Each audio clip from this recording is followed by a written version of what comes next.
بسم اللہ الرحمن الرحیم. پوری قوم یوم آزادی 76واں دل کی عطا گہرائیوں سے مبارک. آج پھر اس عزم کے ساتھ کہ 76 سال پہلے جو ہمارے آباء و اجداد نے شہادتیں دے کر قربانیاں دے کر جس کا سلسلہ آج تک سرحدوں پہ اور اندرونی بیرونی سازشوں کی وجہ سے دیتے چلے آ رہے ہیں. تو اس 14 اگست پر جو ہم سب مل کر خراج تحسین اور سلام پیش کرتے ہیں ان شہداؤں کی فیملیز اور ان لوگوں کو جنہوں نے اس قیام پاکستان میں اور پھر تعمیر پاکستان میں اپنا اہم ترین کردار ادا کیا.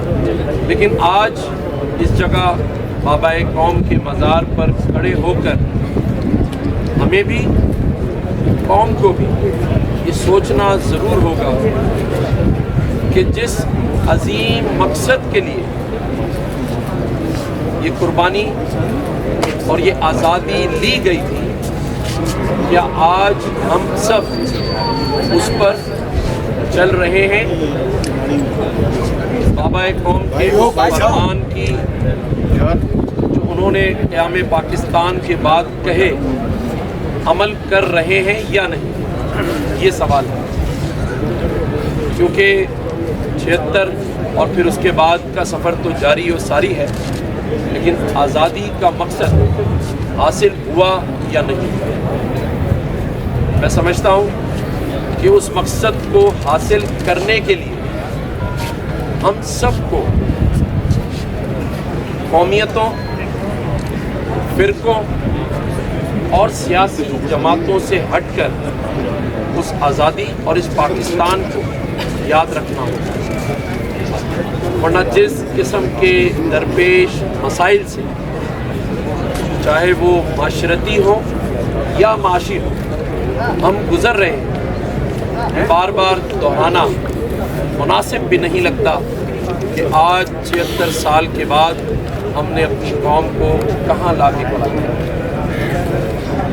جہاں ہم فخر سے $1 اور $2 بلین کے لیے IMF کے سامنے ہاتھ پھیلائے کھڑے ہیں اور 76 سال بھی گزر چکے ہیں، لیکن اس امید کے ساتھ اور اس یقین کے ساتھ کہ جو آج اس دن ہم کھڑے ہیں، آئندہ کا سفر ہم سب مل کر ایک قوم بن کر ترقی کی جانب گامزن ہو سکے.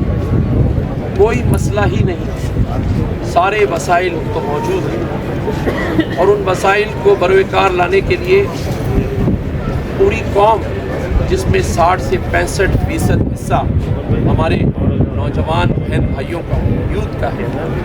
تو پھر کیا وجہ ہے کہ ہم آگے نہیں بڑھ پا رہے؟ وجہ صرف ایک ہی ہے کہ ہم سب کچھ بن چکے ہیں. اچھا ڈاکٹر، اچھا انجینئر، اچھا سیاستدان، اچھا سرکاری افسر، اچھا صحافی، لیکن شاید اچھا پاکستانی بن. ہم جو قومیتوں میں بٹ گئے، فرقوں میں بٹ گئے، آج شاید اس وجہ سے ہمارے مسائل وہی کے وہی رہ گئے. لیکن امید کے ساتھ میں سمجھتا ہوں کہ آج جس طرف پاکستان گامزن ہوا ہے، یہ قوم کے لیے ایک اچھی نوید اور خوشخبری ہے کہ ہم آگے کی طرف بڑھنے جا رہے ہیں.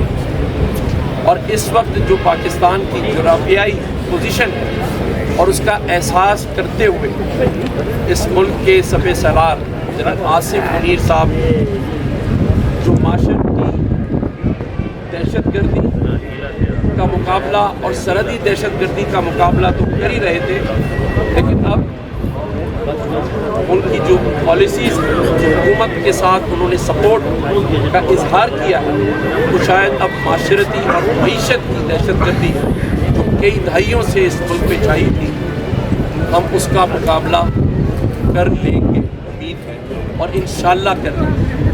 اور پاکستان